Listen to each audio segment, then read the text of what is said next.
صوفی کلیم حنفی صاحب کے ایک جاہلانہ وائس پر مفتی اعظم نیپال مفتی محمد عثمان برکاتی دامت برکاتہم العالیہ اچھا جواب دیے کہ یعنی صوفی کلیم حنفی صاحب کا اچھا سے رد فرمایا ہے۔ آئیے ہم وہ وائس سنتے ہیں۔ اس سے پہلے صوفی کلیم حنفی صاحب کا وہ جاہلانہ گفتگو جو ہے وہ سن لیجئے، اس کے بعد پھر اس وائس کا رد میں مفتی اعظم نیپال مفتی محمد عثمان برکاتی دامت برکاتہم العالیہ کا وائس سنیں گے۔ منسوب چراغوں سے طرفدار ہوا کے، تم لوگ منافق ہو منافق بھی بلا کے۔ بقول آپ کے، آپ کا زبانی اقرار موجود ہے کہ آپ غیر عالم ہے، آپ نے ایک دن بھی مدرسے میں نہیں پڑھا، تو پھر آپ کو علماء سے رجوع کرنا چاہیے اور کوئی بری بات نہیں۔ اور میں دریائے حیرت میں غوطہ زن ہو گیا کہ یا اللہ، جب بات اپنی ذات کی آتی ہے تو فی الفور جواب کے لیے پوری ٹیم تیار ہوتی ہے۔ ہندوستان میں وسیم رضوی نے اماں عائشہ صدیقہ رضی اللہ تعالیٰ عنہ پہ ایک گندی فلم بنائی، اس فقیر نے اس کے واجب القتل ہونے کا فتویٰ دیا۔ دعوت اسلامی والے اپنی FIR دکھائیں، اپنا احتجاج دکھائیں، اپنا مظاہرہ دکھائیں، کہاں کیا؟ ہندوستان میں امیش دیوبند نے حضور غریب نواز رضی اللہ تعالیٰ عنہ کو کیا کچھ نہیں کہا، اس پر پورے سنیوں کے نے غم و غصے کا اظہار کیا۔ دعوت اسلامی والے کہاں تھے؟ ممبئی میں ایک تحریک ہے، اس تحریک کے نائب امیر صاحب اس سوال کا جواب دیتے ہوئے کہتے ہیں کہ رمضان اللہ کا نام ہے، اس لیے صرف ایسا نہیں کہنا چاہیے کہ رمضان آیا اور گیا، جب بھی کہیں تو پوری بات کہیں، رمضان کا مہینہ آیا، رمضان کا مہینہ گیا۔ اور دلیل دے رہے ہیں کہ اللہ قرآن میں فرما رہا ہے شہر رمضان الذی انزل فیہ القرآن، کہ ہم نے قرآن کو رمضان کے مہینے میں نازل کیا۔ تو یہ دیکھ کر مجھے بڑا تعجب ہوا کہ جو لوگ عالمی پیمانے پر تنظیمیں اور تحریکیں چلاتے ہیں، ان میں غیر عالموں کو اتنے بڑے مقام پر کیوں رکھا جاتا ہے، اور وہ اس قدر غیر محتاط کیوں ہوتے ہیں کہ بولتے وقت ان کو شرعی نزاکتوں کا احساس نہیں ہوتا ہے۔ اور اتفاق سے آج ہی ایک صاحب نے دوسری تحریک جو پاکستان میں چل رہی ہے، اس کے بانی مولانا الیاس قادری ہیں، تو انہی کی زبانی ایک مسئلہ سننے ملا ویڈیو میں، غالباً 5-10 سال پرانا ہوگا، چونکہ سبز عمامہ شریف پہنے ہوئے ہیں۔ تو ان سے مسئلہ پوچھا گیا کہ گھر کے باتھ روم میں اگر جینٹس کی چپل رکھی ہوئی ہو، لیڈیز پہن لے، یا لیڈیز کی چپل ہے جینٹس پہن لے تو کیا حکم ہے؟ تو فرماتے ہیں کہ اگر جینٹس کی چپل ہے لیڈیز پہن لے تو گنہگار ہوگی، اور اگر لیڈیز کی چپل ہے جینٹس پہن لے تو وہ گنہگار ہوگا۔ میری سمجھ میں نہیں آتا ہے کہ لوگ مجتہد بننے کے چکر میں اور کچھ نیا کرنے کے چکر میں شرع شریف کی نزاکتوں کو کیوں نہیں ملحوظ رکھتے ہیں۔ پہلے اب یہ سن لے کہ رمضان المبارک کو فقط رمضان کہنے میں بھی کوئی حرج نہیں ہے، اور رمضان آیا گیا کہنے میں بھی کوئی حرج نہیں ہے۔ جن صاحب نے یہ کہا ہے کہ اللہ کا نام ہے، پہلے میں انہیں بتا دوں کہ آج تک میرے مطالعے میں کہیں بھی یہ بات نہیں آئی کہ یہ اللہ کا نام ہے۔ تو جن صاحب نے یہ مسئلہ بیان کیا ہے، ذرا وہ بتا دیں کہ انہوں نے کہاں پڑھا ہے کہ اللہ کا نام رمضان ہے۔ تو جن صاحب نے یہ مسئلہ بیان کیا ہے، ذرا وہ بتا دیں کہ انہوں نے کہاں پڑھا ہے کہ اللہ کا نام رمضان ہے۔ تو جن صاحب نے یہ مسئلہ بیان کیا ہے، ذرا وہ بتا دیں کہ انہوں نے کہاں پڑھا ہے کہ اللہ کا نام رمضان ہے۔ کہ اگر باتھ روم میں مرد کی چپل ہو لیڈیز پہن لے تو گنہگار ہو جائیں گی۔ ان کو سوچنا چاہیے کہ اتنا بڑا وہ حکم لگا رہے ہیں، تو فقہ کا کون سا جزیہ ان کے ہاتھ لگ گیا؟ اس میں تشبہ بالرجال والی کون سی بات ہو گئی؟ کوئی باتھ روم میں جاتا ہے تو کیا وہ سفر پہ جاتا ہے، سیر سپاٹے کے لیے جاتا ہے، بازار میں سیر و تفریح کے لیے جاتا ہے، دور و دراز کے مقام پہ جاتا ہے؟ باتھ روم کی چپل ایسی کامن چپل ہوتی ہے جس کو سب پہن سکتے ہیں۔ اگر وہ خاص مردوں کا جوتا ہوتا تو تشبہ بالرجال کا الزام آ سکتا تھا۔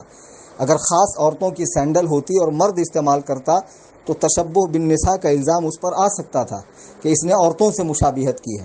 لوگوں کو چاہیے کہ اہل سنت و جماعت مسلک اعلیٰ حضرت کے پابند علماء سے رجوع کیا کریں تاکہ صحیح مسائل کا علم ہو۔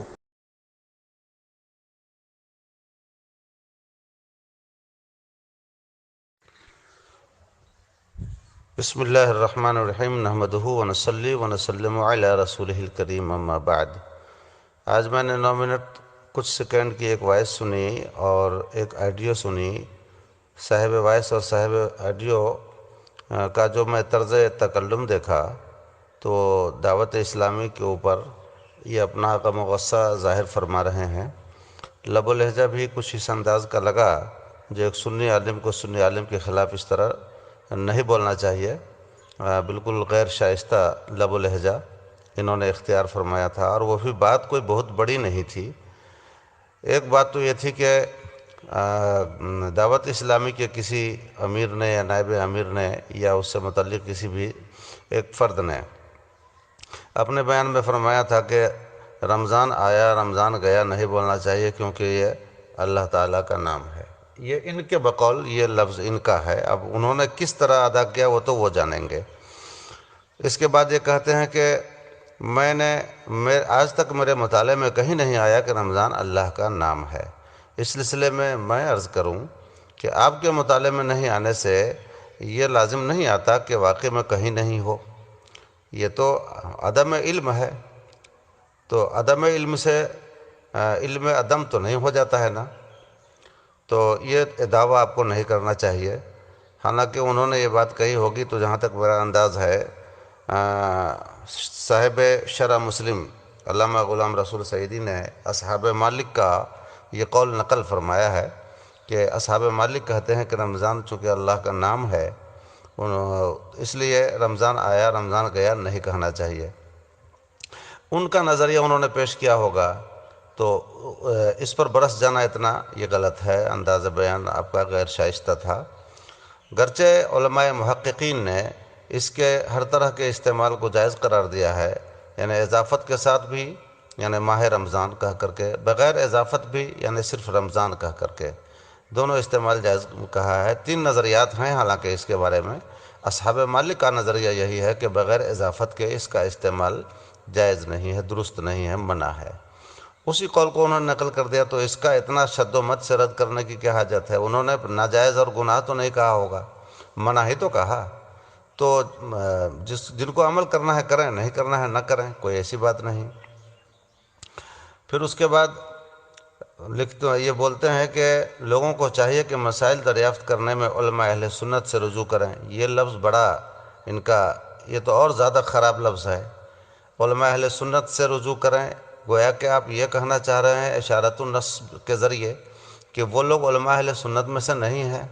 استغفر اللہ، جبکہ آپ خود اپنے اس بیان میں کہہ چکے ہیں کہ میں ان کو نہ خارج سنیت کہتا ہوں نہ گمراہ کہتا ہوں، تو پھر یہ انداز آپ کا کیسے آ گیا کہ علماء اہل سنت سے رجوع کریں؟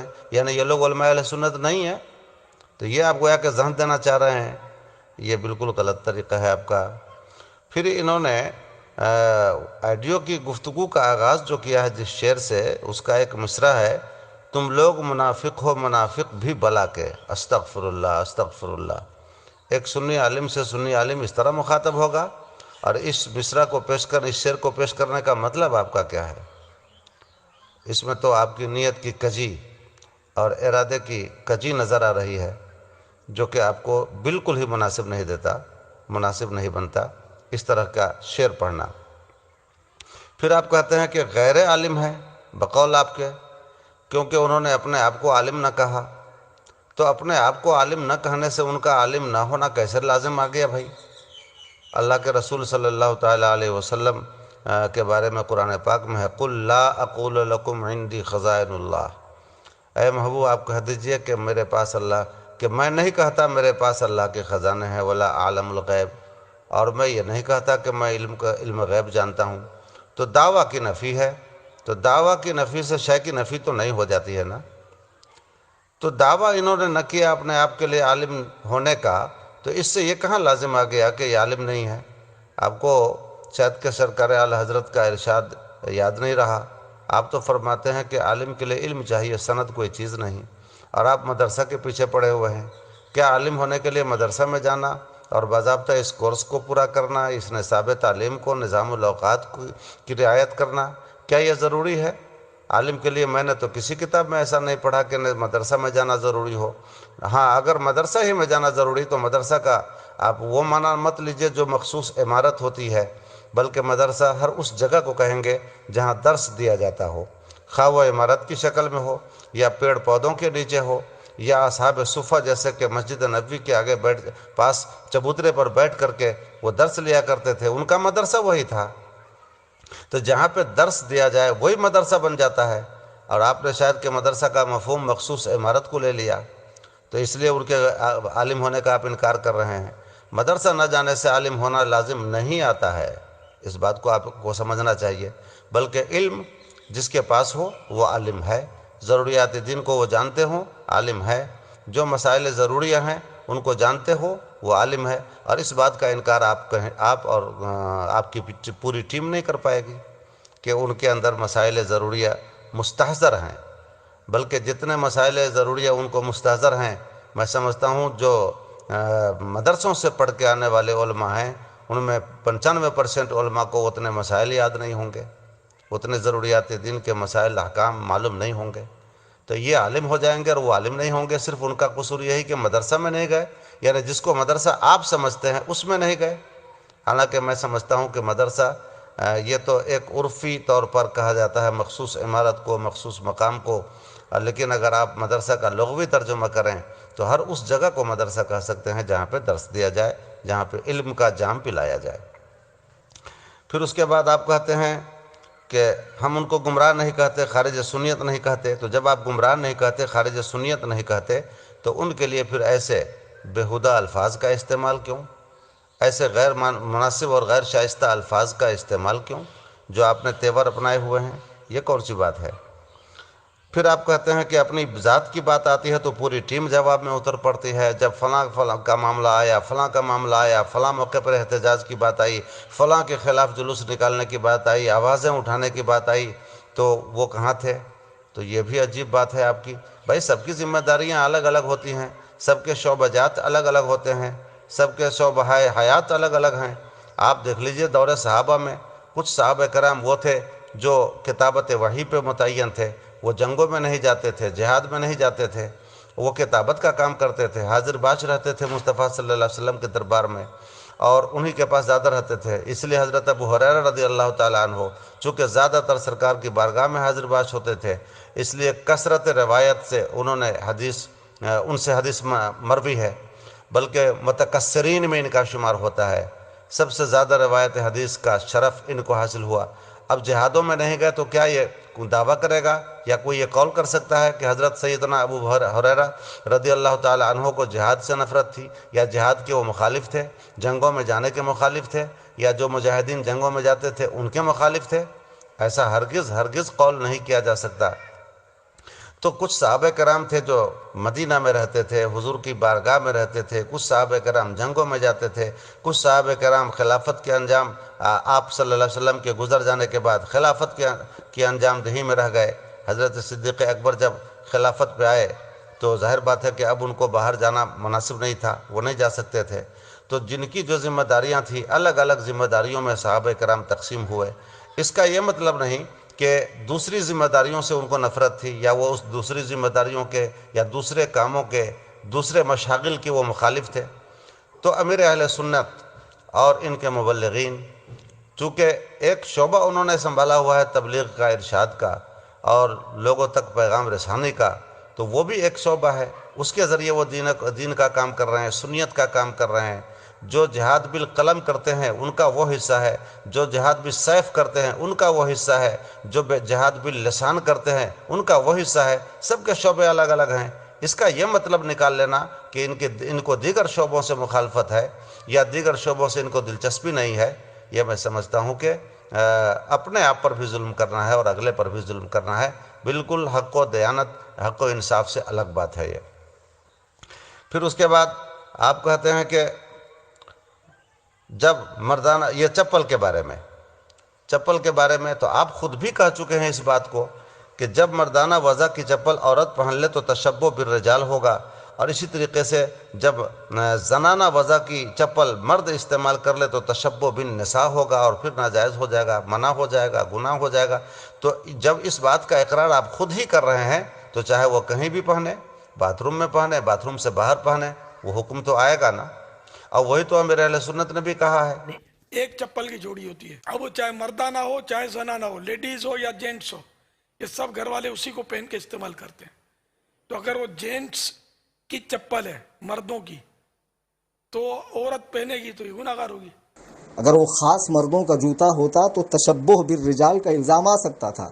اگر خاص عورتوں کی سینڈل ہوتی اور مرد استعمال کرتا تو تشبہ بالنساء کا الزام اس پر آ سکتا تھا کہ اس نے عورتوں سے مشابہت کی ہے. اگر وہ چپل مشترک ہو دونوں کے درمیان تو اس کو تو منع نہیں کیا انہوں نے. اگر اس کو منع کیا ہو تو بتائیں آپ. انہوں نے اپنی جانکاری اور اپنے علم کی بنیاد پر، اور علم دنیا ہے، یہ ضروری نہیں ہے کہ علم دنیا تمام کے ذہن و فکر و دل و دماغ میں مستحضر ہو برابر مساوی طور پر. تو وہ انہوں نے سمجھا کہ دو قسم کی چپلیں چونکہ ہوا کرتی ہیں تو ان میں مرد کی چپل عورتیں نہ پہنیں، عورت کی چپل مرد نہ پہنیں. یہی تو انہوں نے کہا. اگر ایسی چپل ہو جو دونوں استعمال کرتے ہوں اور کسی سے کسی کا تشبہ نہ لگتا ہو تو اس کو تو ناجائز انہوں نے بھی نہیں کہا. تو بات کو بتنگڑ نہیں بنانا چاہیے، اور اس طرح سے زہریلی گفتگو، زہریلا بیان ایک ایسی شخصیت کے بارے میں جن کی تبلیغ کی روشنی پورے عالم میں پہنچ رہی ہے، جن کی تبلیغ کے اجالے سے پوری کائنات منور ہو رہی ہے، جنہوں نے لاکھوں افراد کو سنت سے وابستہ کر دیا، جنہوں نے لاکھوں بگڑے ہوئے افراد کو سرکار دو عالم صلی اللہ علیہ وسلم کے اسوہ سے جوڑ دیا، ایسی ہستی کے بارے میں جن کے ساتھ لاکھوں افراد کا جذبہ عقیدت و محبت وابستہ ہو، ایسے کے بارے میں اس طرح کے چھوٹے الفاظ استعمال کرنا، یہ کون سی دانش مندی ہے آپ کی، اور کون سی ہمدردی ہے سنیت سے؟ اس لیے کسی کے جو بغاوت میں اور عناد میں اتنا بہک نہ جانا چاہیے کہ آپ کو اپنی منزل بھی یاد نہ رہے. اللہ توفیق عطا فرمائے.